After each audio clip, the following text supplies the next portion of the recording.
Verder is daar ook koolstof 14 in hulle bene ontdek. Nou alles wat lewendig is of was, bevat koolstof.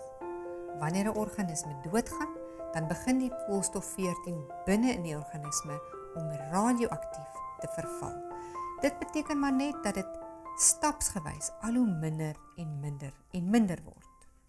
Hoe minder koolstof 14 daar in die organisme oorbly, hoe langer gelede is hy dood.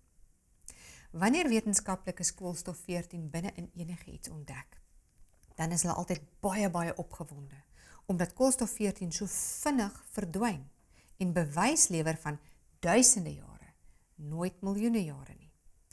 Aangesien dit so vinnig verdwyn, sou ons nie verwag om selfs een koolstof 14 atoompie in 'n dinosourus se karkas te kry nie, omdat daar na 'n teoretiese tydperk van ongeveer 60.000 jaar amper niks, slegs 0,001% of 1/1000ste van die oorspronklike hoeveelheid oorbly.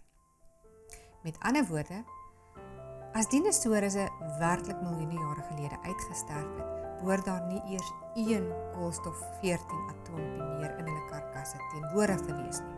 Nee. Tog het wetenskaplikes koolstof 14 in dinosourusbene ontdek, wat duidelik vir ons wys dat hierdie diere beslis nie miljoene jare gelede dood is nie, maar wel slegs 'n paar duisend jaar gelede. Meer daaroor in hoofstuk 8 van my ander boek.